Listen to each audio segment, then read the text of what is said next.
Can you see I'm busy, man? What do you want? Just came and get my stuff.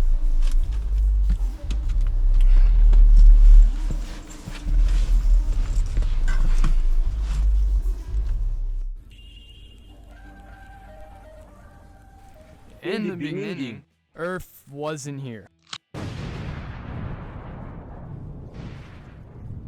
5 million years later. Humans, us. For millions of years, we had to traverse on foot, which really sucks, and you get all hot and sweaty. But then one of our smart guys figured out you can make one of those 930-pound, four-legged, 6-foot-tall things be our friends if you give them an apple or some hay or something like that, and then we mounted wheels to them. You see, the horses don't seem to care, but us humans, we could do better.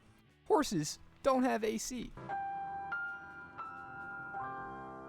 But eventually, some eggheads over in Germany finally figured out how to build a horse and cart without the horse.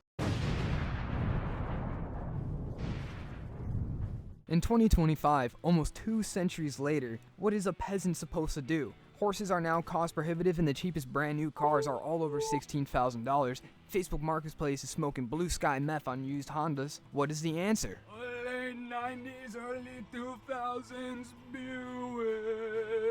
Oh yeah, man. Don't let these things go under your radar anymore. This one is my girlfriend's older sister's Buick LeSabre Limited.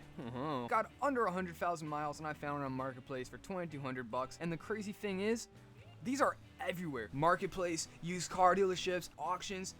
The reason is, when these cars are sold new, the original owners were already old. Old guy, can't drive anymore, gives it to his kid. Kid's already 30. Bro's got an Accord, paid it off, you know. He doesn't need another car, so he sells it. He doesn't need this thing. He doesn't need an old grandpa car. So, here they are. Price to get you moving.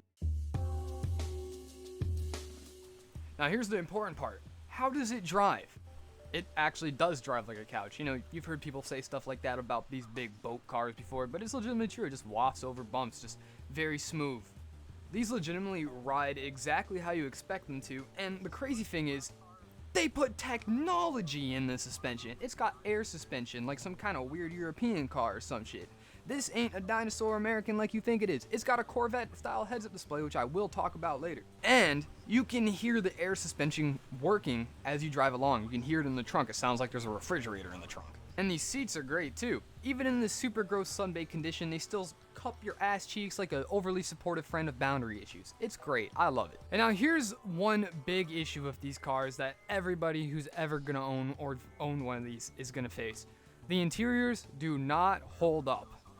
The dash cracked by the sun visors flaking apart, the seats torn and ripped up, the embroidered Buick logo in the seat coming off. These cars do not like the sun. Their interior hates it completely. Fucking vampire ass interior. But if you want to put in the effort of recovering your seats, putting in a new dash pad, and covering your windshield when you park your car in the sun, then you will legitimately have a super nice place to be. Say you get off of a bad shift, just hang out in your car, turn on the ice cold AC, and boom, you're swagging. Now, sun damaged interiors and stuff is a pretty common issue for any early 2000s GM car, really. But I have to say, out of every GM car that I have spent amount of time driving, especially from the early 2000s, these seem to have held up a little bit better than other things such as like Monte Carlos and Malibus and Impalas, stuff like that, because you got to think of it from this way. These were a step up from your Monte Carlos and Impalas and Malibus and stuff like that. These were for the middle manager with a receding hairline type shit. That exact design philosophy and placement in the market segment where it was back in the day is exactly the reason why it is such a good buy for people wanting either their first car or just a good beater. Because of where it was, nobody really considered any of these Buicks a status symbol or wanted to work for it. It was more of like a practicality thing. It was more of a car to be a car. And now that everybody's done with them, they're all for us. They're cheap, and we can beat on them. It's great. Since you've already been watching for almost 5 minutes, let me finally tell you about the best part of this car. Under the hood, these LeSabres are powered by the 3.8-liter 3800 Series 2, which is an incredibly reliable engine. Ask anybody who's ever owned one or driven one or had any car at all with any 3800 engine in it ever. They'll literally tell you, I never had an issue with it at all. Fucking had no oil in that thing for half the time I drove it. It was fine. The 3800 in these configurations make almost 200 horsepower, which is pretty alright for a 3,500 pound car. It's not sporty. It has no qualms with letting you know that this isn't a sporty car. But there is something very strange with this car that I was not expecting at all. it has a Corvette style heads up speedometer that shines onto the windshield, which I don't even know if the Corvette had that as like a standard option back in this year, which is weird because this conversation pit on wheels is not fast.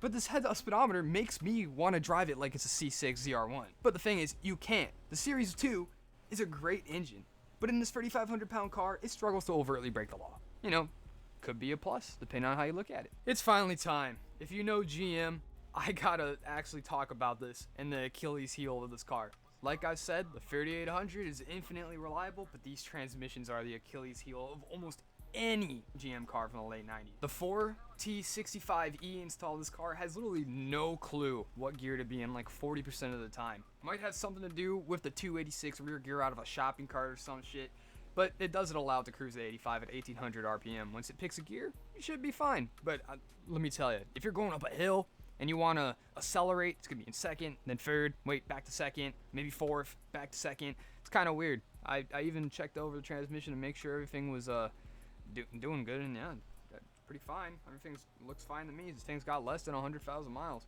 If you go on the internet and put your fingers on all those really old forums and stuff, you'll see that the only issues people really ever have with these cars are transmission issues, which, you know, GM, the jokes write themselves. I don't even gotta say anything about it.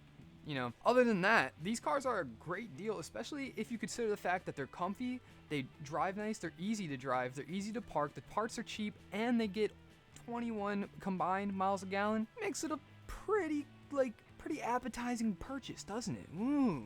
And even more than that, these ride on the GMG platform introduced in 95 and shared with the cousins Riviera, Park Avenue, Seville, Bonneville, Aurora, and DeVille. But unlike the Caddy brothers, these won't turn their oil into milkshakes every 45,000 miles because North Star. But don't just take it from me, man. Listen to this chill fatherly figure from the Buick promotional material. A lot of things about family life have changed. Dads do mom things. Moms do dad things. Girls play hockey. Pizza is now an official food group. And kids like being sent to their rooms. And if that doesn't set the tone perfectly for what this car is, I really don't know what would. As the ad goes on, it actually starts talking more about the car and how safe it is instead of just being, you know, funny to laugh at in current year because of how different, you know, just 20 years ago was. And strangely, I can't find any direct promotional marketing BS talking about how safe this car is, which is very strange. Maybe y'all can. If you can, let me know in the comments.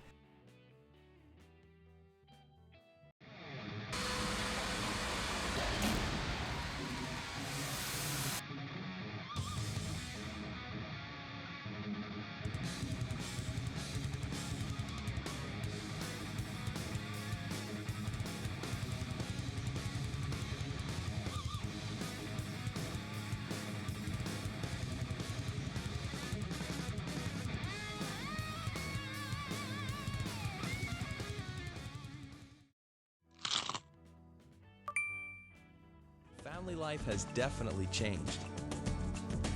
And to keep pace, America's favorite full-size car has changed as well. Introducing Buick's newest family car, the new 2000 LeSabre. We substantially improved LeSabre's structure for an even higher level of family safety. You know it's serious. They ain't just talking about normal safety. They're talking about family safety. We redesigned it from the inside out for a more contemporary look.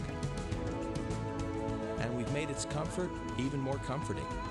Man, I can't even say nothing about that one. They just made the center like armrest bigger. That's not even more comfortable. They just took away seat space.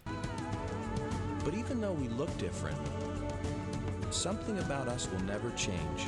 Our concern for your family's safety and security. 2000 LeSabre by Buick. It's designed to take your family years into the future, one comfortable mile at a time. And 20 years later, I basically unintentionally, completely, just reiterated that ad from the year 2000. So yeah, buy one of these, don't. Buy one and blow it up. Buy one and slam it. Buy one and jump it over a river. Buy one and turn it into a rally car. Let me know if you do that because I want to see that shit. Yeah, hope you guys enjoyed the video. New kind of thing I'm doing here. Let me know if you want to see more stuff like this. I didn't have too much footage for this, so kind of had to lean into like the pictures and stuff. I don't know if y'all mess with that, but let me know if you do. Also in the future, I'm gonna jump a Bonneville over a pond. Now I said it so you can hold me to it. Until next time, I'm VENZ. I'll see you guys later.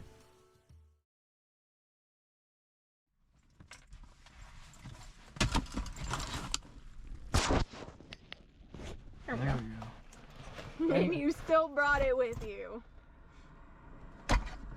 I don't think it was in the shot though. Try again just to make sure. Okay, ready?